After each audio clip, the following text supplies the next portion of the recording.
Laissons la place à notre duo d'experts, Morgane et Emilien, pour vous présenter UrbanPrint. Bonsoir, déjà merci d'être venu. Donc on vous avait demandé de répondre à un petit questionnaire pour essayer de fixer un peu des ordres de grandeur sur, d'après vous, qui était le principal contributeur carbone à échelle quartier. Donc on a été gentil, on a mis une liste. Et donc c'est possible d'avoir les résultats du sondage qu'on va découvrir tous ensemble pour voir ce que vous pensez. Ok, donc on voit en 1, produits de construction, en 2, l'énergie qui talonne, ensuite un peu plus loin la mobilité quotidienne, et puis aux déchets chantiers qui ferment la marche. Ok, donc on peut remettre le PowerPoint et on va regarder la réponse. Alors la réponse, j'ai pris des vrais quartiers qui ont fait des simulations ces dernières années sur UrbanPrint. Donc j'en ai pris un où on est presque dans le sondage, où les produits de construction sont le premier levier, mais la mobilité arrive deuxième, mais quand même loin derrière les produits de construction, et ensuite énergie. Et en fait ça c'est un quartier neuf. Alors c'était un neuf RT 2012, enfin qui était label le plus C-, pas RE 2020, mais on voit qu'il y avait énormément d'efforts qui avaient été faits sur l'énergie, évidemment, grâce à cette réglementation. Et les produits de construction, c'était des sujets plus innovants. Et c'est un quartier neuf. Un autre, on n'a plus du tout les mêmes contributeurs qui dominent. Là, on retrouve, donc c'est un quartier mixte, neuf et existant, avec une bonne partie de l'existant rénové, mais rénové où en gros ils avaient gardé le vecteur énergétique gaz, donc forcément en carbone, l'énergie reste comme importante malgré les isolations, etc., des bâtiments par exemple. Et on voit que produits de construction mobilité, ça s'équilibre un peu plus, puisque c'était un quartier qui était périurbain, donc la mobilité par rapport à un quartier parisien, évidemment, a une influence plus importante. Là, un quartier neuf rural avec que des maisons individuelles, très très peu dense, beaucoup d'espace extérieur et de travaux sur l'espace extérieur. Donc qu'est-ce qu'on voit ? Le chantier qui était quand même finalement... donc le chantier qui inclut le terrassement, le changement d'affectation des sols, etc. On voit que ça devient jamais le contributeur numéro 1, mais c'est un contributeur très important. Et si j'avais zoomé dans les produits de construction équipement, il y a évidemment les produits de construction liés aux espaces extérieurs qui sont beaucoup plus prédominants que dans d'autres quartiers. Et on voit que là, l'énergie par rapport aux deux autres, et la mobilité évidemment qui explose, on est vraiment dans un endroit rural. Et le dernier, là c'est la mobilité, c'est un quartier périurbain neuf, très performant, mais donc forcément quand on est très performant, ce qui reste, c'est un peu la mobilité, si on n'est pas dans des endroits qui sont ultra maillés, et même si on est dans un endroit assez maillé, on a une mobilité importante. Donc la réponse à la question, c'est que personne n'a eu tort, sauf ceux qui ont voté haut, parce que vraiment on n'a jamais vu haut arriver numéro 1. Et en gros, voilà, c'est pas évident, et c'est pour ça que c'est... très important de savoir son contexte, enfin de calculer selon son programme, sa localisation, son contexte avec des outils de simulation pour se rendre compte vraiment où sont les enjeux. Et que des recettes magiques sur un quartier vont peut-être pas être les mêmes sur un autre quartier. Et c'est pour ça qu'on n'a pas juste fait un guide en disant faites ci, faites ça et vous aurez des super quartiers, mais qu'on est obligé de s'appuyer sur la simulation. Et donc c'est très important de faire le calcul. Donc ça permet, comme je disais, d'objectiver les performances, d'accompagner la conception justement en concentrant les efforts des études. C'est vraiment ce qu'on a vécu avec les aménageurs qui commentaient des études sur des sujets qui pesaient 1, ils dépensaient 50 000, 60 000 euros, et ils avaient oublié d'adresser le sujet qui pesait 100. Et c'est un peu l'un des objectifs d'UrbanPrint, et donc c'est ça qui nous a permis de dire que c'était vraiment important d'avoir de la simulation ACV à échelle quartier. Et donc, quand on a décidé de travailler sur ce sujet, Morgane va vous expliquer un peu la genèse, un peu plus méthodologique, qui ont amené à UrbanPrint et la méthode quartier énergie carbone qui est utilisée par UrbanPrint. Donc oui, je vais vous raconter un petit peu l'histoire qui a mené au développement d'UrbanPrint et de la méthode quartier énergie carbone. Le point de départ, c'était vraiment cette empreinte carbone d'un usager, d'un habitant. Et l'objectif, c'était non plus d'adresser, on va dire, uniquement la partie constructive, on va dire, d'un aménagement, mais vraiment d'adresser l'ensemble de cette empreinte, et notamment pour pouvoir positionner notre futur habitant dans cette trajectoire carbone qui est visée à horizon 2050, avec 2 tonnes d'équivalent CO2 par an par habitant. Donc on voit l'empreinte, ça comprend à la fois des éléments liés au bâtiment, à la mobilité quotidienne, aux vacances, aux espaces extérieurs, à l'alimentation, au transport, etc. Et donc la question qui s'est posée, alors, c'est qu'il y avait 2 enjeux finalement pour évaluer cette future empreinte carbone d'un futur habitant. L'enjeu numéro 1 pour nous, c'était de savoir quantifier dans le contexte d'un projet, donc un contexte où on n'a pas forcément toutes les informations, donc de savoir quantifier dans le contexte d'un projet précisément ses impacts et leurs importances pour faire les bons choix. Et ça, c'était sur la partie, on va dire, surtout qu'on a appelée aménageur, donc qui est en plus foncé. Et l'enjeu numéro 2, c'était quand même de pouvoir élargir l'évaluation à l'entièreté de cette empreinte que l'on a vue, et donc de pouvoir intégrer dans l'évaluation l'ensemble des activités de notre futur usager, de notre futur habitant. Alors comment on fait ? Quelle évaluation on peut mettre en place ? Donc pour répondre finalement à ce périmètre aménageur, l'enjeu pour nous, c'était pas uniquement de faire une évaluation a posteriori, mais vraiment de faire une évaluation de l'effort qui est consenti par l'aménageur pour améliorer son projet d'un point de vue carbone, mais également sur d'autres indicateurs comme l'énergie et l'ensemble des indicateurs en ACV. Donc ça nécessitait de se poser la question de qu'est-ce que c'est qu'une référence, comment on mesure l'effort par rapport à cette référence pour le futur aménagement. Deuxième enjeu sur ce périmètre usager, c'était vraiment de pouvoir proposer une évaluation de la performance à l'habitant, donc du futur habitant, et donc de sortir de ces méthodes 100% économiques et d'y intégrer finalement cette première évaluation physique que l'on avait fait de l'empreinte. Et l'idée toujours pour pouvoir positionner notre futur habitant sur cette trajectoire. Donc pour répondre à ces 2 enjeux et développer notre méthode et notre outil, sur l'enjeu numéro 1, on s'est aperçu qu'il y avait assez peu d'outils d'ACV qui intégraient tous ces contributeurs, bâtiments, mobilité quotidienne, etc., et qui étaient adaptés finalement aux phases décisionnelles d'un aménageur. Il y avait historiquement GES-OPAM, mais on était beaucoup plus par une approche par ratio, avec un jeu de données à plat. Là, l'objectif, c'était vraiment de pouvoir intégrer finalement cette chaîne de décision que peut avoir l'aménageur par rapport à sa stratégie énergétique et climatique. Sur le deuxième enjeu, donc d'élargir la réflexion à l'ensemble des activités du futur usager, on est allé chercher quand même du côté des approches méthodologiques innovantes, notamment ACV économique, etc., pour pouvoir proposer donc cette méthode qui a été développée avec le soutien de l'ADEME, la méthode quartier énergie carbone, et développer derrière aussi l'outil donc UrbanPrint, qui est le premier outil qui permet d'appliquer cette méthode quartier énergie carbone. Et donc si on résume, donc une slide un petit peu chargée, mais ça résume bien finalement ce qu'est UrbanPrint.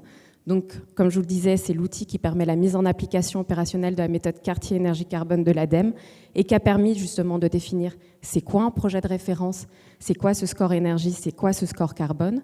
Donc, c'est un outil d'aide à la conception. Donc, c'était important pour nous de ne pas être uniquement justement un outil d'évaluation de projets d'aménagement ou de rénovation urbaine, et via une évaluation quantitative des performances environnementales en analyse de cycle de vie, dont l'énergie et le carbone. C'est vrai que l'énergie et le carbone sont les indicateurs qu'on met le plus en avant, mais on intègre également d'autres indicateurs d'analyse de cycle de vie. Quand utiliser UrbanPrint, donc c'est phase amont, encore une fois, de conception, en vue d'améliorer le projet. Encore une fois, c'est vraiment cette volonté de pouvoir avoir l'ensemble des informations qui nous permettent d'améliorer le projet. Et une fois également un certain nombre de choix d'aménagement qui ont été effectués par l'aménageur, une fois qu'on a l'ensemble des décisions qui sont prises, alors on peut en effet proposer une évaluation du projet, score carbone, etc. Et à qui ça s'adresse ? Donc c'est vrai que c'est un outil qui se veut collaboratif, c'est-à-dire pour tous les acteurs de l'aménagement, même si on préconise plutôt une utilisation par des bureaux d'études habitués à faire finalement de l'assistance à maîtrise d'ouvrage environnement, puisqu'il y a une forme d'expertise qui est nécessaire en analyse de cycle de vie, en bilan carbone, pour tout ce qui est interprétation des résultats et accompagnement finalement de l'aménageur et de la collectivité autour de ces résultats. Mais l'objectif, c'est qu'on puisse permettre un dialogue finalement avec l'ensemble des parties prenantes et qu'on puisse inclure justement, grâce à cette empreinte du futur habitant, l'usager aussi dans la réflexion et dans l'amélioration de la performance environnementale et carbone de notre projet. Comment se déroule concrètement une étude UrbanPrint ? On commence par créer un projet qui pourra contenir toutes les études liées à notre opération. On renseigne ensuite un premier programme, appelé plan masse dans l'outil. C'est à ce niveau qu'on dessine sur la carte le périmètre d'étude et les emprises au sol des bâtiments. On peut importer des fonds de carte pour faciliter le dessin. Pour les édifices multi-usages ou aux formes complexes, il est possible de créer plusieurs zones au sein d'un bâtiment pour par exemple les empiler en jouant sur l'altitude de chaque zone. On renseigne ensuite des données générales de programme, les usages, des informations géométriques comme la hauteur, la surface habitable voire le nombre de logements dans le cas de bâtiments résidentiels. On va également pouvoir décrire les espaces extérieurs, c'est-à-dire tout ce qui est inclus dans notre périmètre qui n'est pas déjà occupé par les bâtiments. Comme il peut être fastidieux de décrire jusqu'au moindre mètre carré ce qu'il y a entre nos bâtiments, on peut renseigner uniquement les espaces extérieurs que l'on souhaite, certaines routes ou parcs par exemple, et la surface restante non décrite sera automatiquement qualifiée par ce qu'on appelle l'espace résiduel. Une fois la description du programme terminée, on peut passer à la création de différentes stratégies de mise en œuvre de ce programme. Comme le programme et les stratégies évoluent tout au long de la conception du projet, ces deux aspects sont bien différenciés dans l'interface. Il est possible de mettre à jour le programme à n'importe quel instant, en ajoutant, déplaçant ou transformant un bâtiment par exemple, et ces modifications seront prises en compte dans toutes les stratégies reliées à ce programme. C'est au niveau des stratégies qu'on accède au levier permettant d'atténuer son impact environnemental pour un programme donné. Les données sont organisées selon les thématiques suivantes: systèmes énergétiques, produits de construction, gestion de l'eau, gestion des déchets, mobilité et chantier. Les leviers proposés par UrbanPrint sont nombreux. La liste des leviers ne cesse de se compléter au fur et à mesure de l'avancée des modèles d'analyse de cycle de vie, mais aussi des retours d'expérience des projets qui l'appliquent sur le terrain et veulent pouvoir y évaluer toutes les innovations. Au niveau des bâtiments, on pourra par exemple jouer sur les matériaux de construction, choisir les systèmes principaux et secondaires pour chaque usage du bâtiment, modéliser des solutions mutualisées comme les réseaux de chaleur, neufs ou existants, ou encore faire de la production solaire photovoltaïque ou thermique à l'échelle du bâtiment ou du quartier. À l'échelle quartier, on pourra renseigner les réseaux, les stratégies de collecte des déchets ou de gestion des terres de terrassement par exemple. Et au niveau des espaces extérieurs seront évalués entre autres l'impact du changement d'affectation des sols, la gestion de l'éclairage public, les produits de construction et leur acheminement. Une fois la stratégie complétée, il est possible de lancer le calcul en indiquant les indicateurs souhaités, projet seul, comparaison avec la référence, empreinte habitant ou l'ensemble des indicateurs. Les calculs réalisés par UrbanPrint sont riches et complexes: simulation énergétique dynamique au pas de temps horaire des bâtiments prenant en compte la conception bioclimatique de l'ensemble du quartier, calcul de la mobilité des occupants par motif et mode à l'échelle de l'IRIS, ou encore estimation automatique des matériaux utilisés dans les bâtiments à partir des choix constructifs et de leur forme. Ce ne sont que des exemples des nombreux modèles et bases de données servant au calcul des impacts des différents contributeurs et leviers. La page résultat permet de visualiser les performances environnementales du projet sur le temps d'étude, à savoir 50 ans, ramené à l'échelle d'une année moyenne pour une interprétation plus aisée. Les résultats sont présentés à différentes échelles, à l'échelle du quartier en premier lieu. C'est à cette échelle qu'on peut se comparer au quartier de référence et voir par exemple si le projet fait mieux en émissions carbone et en consommation d'énergie primaire non renouvelable, ou encore consulter l'empreinte carbone moyenne des habitants du quartier. On peut également regarder les résultats thématiques par thématique ou entre familles d'équipements.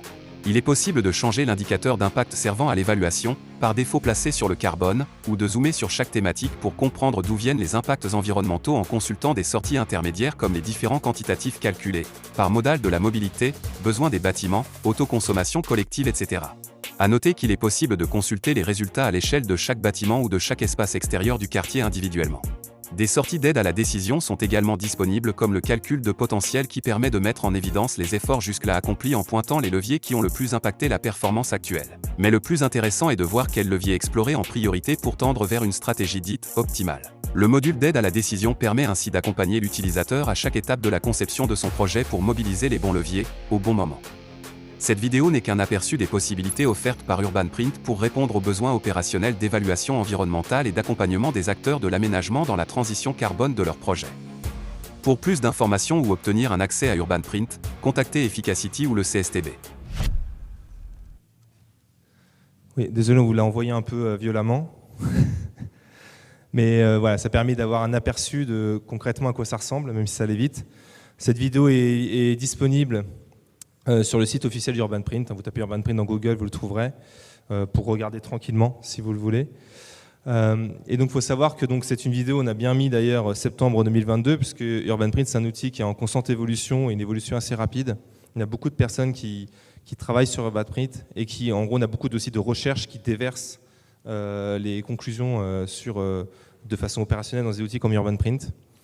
Et donc notamment en 2022, on a mis à jour UrbanPrint pour prendre en compte l'RE2020, donc avec les changements que ça induit sur la CV, avec évidemment les changements que ça induit sur les bâtiments, parce que UrbanPrint devine plein de caractéristiques si vous ne les avez pas, donc en gros les performances thermiques, les systèmes énergétiques qu'on va mettre dans un bâtiment neuf par défaut. On a aussi intégré le fait de pouvoir traiter des bâtiments, des quartiers qui sont mixtes, ou en tout cas où il y a de l'existant, soit pour faire la démolition, de la rénovation, ou les laisser comme ça, mais les prendre en compte. En lien avec ça, on s'est branché, donc cette année est sortie la base nationale des bâtiments, donc qui est issue d'un projet qui s'appelle GoRénov. Et donc UrbanPrint est un des premiers logiciels à s'être branché dessus, ce qui fait que vous pouvez récupérer plus facilement les caractéristiques, les formes évidemment et les caractéristiques des bâtiments qui sont dans votre périmètre. C'est souvent plus facile de savoir ce qu'on va faire, mais de savoir ce qui existait, c'est assez compliqué. Et on s'est aussi branché à la base de données nationale des réseaux de chaleur qui a été faite à Efficacity, qui s'appuie en grande partie sur les données via SEVA, ce qui permet d'automatiquement détecter des réseaux existants à proximité du quartier pour que vous puissiez penser à les tester, ou en tout cas que vous n'ayez pas vous-même à aller chercher les informations sur les caractéristiques du réseau. Et donc, le travail continue et ne s'arrête jamais. Évidemment, on est en amélioration continue, c'est-à-dire qu'on a toujours, notamment par les tests, des systèmes qu'on n'avait pas pris en compte, et donc on regarde si on peut les intégrer. Donc évidemment, l'idée d'UrbanPrint, c'est de pousser les aménageurs, enfin les acteurs de l'aménagement, à aller plus loin dans les leviers qu'ils mettent en place. Donc il faut évidemment qu'on sache implémenter des choses un peu innovantes. Donc ça, c'est on va dire, ce fil de l'eau. Et on va dire dans les grands chantiers qui sont en train d'être faits en cette fin d'année et qui vont continuer en 2023, il y a des premiers indicateurs autour de la biodiversité. Donc vous calculez le coefficient biotope surfacique qui permet, donc, vu qu'on a déjà des indicateurs un peu semblables pour calculer le stockage carbone des sols, donc de pouvoir avoir aussi des éléments sur la biodiversité, d'aller un peu plus loin sur l'espace extérieur, plus de typologie, d'affiner les modèles et bases de données qui sont présentes aujourd'hui dans la méthode. On veut travailler sur la mobilité aussi, parce qu'on fait de l'ACV sur 50 ans. On sait que la mobilité, c'est quelque chose qui va bouger très vite, et donc on aimerait bien sortir des résultats qui ne sont pas 50 fois l'année 2020, et aussi de pouvoir mettre en place avec des leviers à destination des aménageurs qui localement peuvent quand même influer sur la mobilité de leurs usagers, comme des garages à vélo, des bornes de recharge électrique, ce genre de choses. Et suite à des demandes très poussées, ce n'était pas le but au départ d'UrbanPrint, mais d'essayer de mettre aussi des indicateurs économiques pour que tout ce qu'on a fait en aide à la décision, on puisse directement aussi avoir des indicateurs économiques pour faire un ratio tonnes économisées, euros investis. Voilà, et je vais laisser Morgane conclure. J'ajouterais que toutes ces évolutions, elles sont liées à la fois au retour qu'on peut avoir des différents utilisateurs. Donc merci à tous les bêta-testeurs qui nous ont accompagnés sur toute ces premiers mois et ces premières années de test. Il y en a certains dans la salle. Et puis toutes ces évolutions, elles sont aussi issues donc à la fois de la recherche et des chercheurs experts qui nous accompagnent et des équipes, on va dire, SI, qui développent pour vous finalement cet outil UrbanPrint. Alors là, j'arrive sur les infos un peu administratives, organisationnelles. Abonnement annuel par licence flottante à 2500 € hors taxe. Donc n'hésitez pas, urbanprint-info@efficacity.com pour nous demander toutes les conditions. Puis il y a également un formulaire sur la page Efficacity que mentionnait Émilien. Il y aura bien sûr un guide en ligne pour accompagner l'utilisateur dans sa prise en main de l'outil, donc qui sera accessible directement via l'interface de l'outil UrbanPrint. Mais il y aura aussi des formations qui bien sûr vont être organisées avec à la fois CSTB Formation et l'Université Gustave Eiffel, donc qui nous accompagnent dans la programmation de cette formation. Et puis pour n'importe quelle autre demande, Émilien et moi on est disponibles, mais vous pouvez également adresser un email et vos questions à urbanprint-info@efficacity.com qui a été mis en place depuis peu.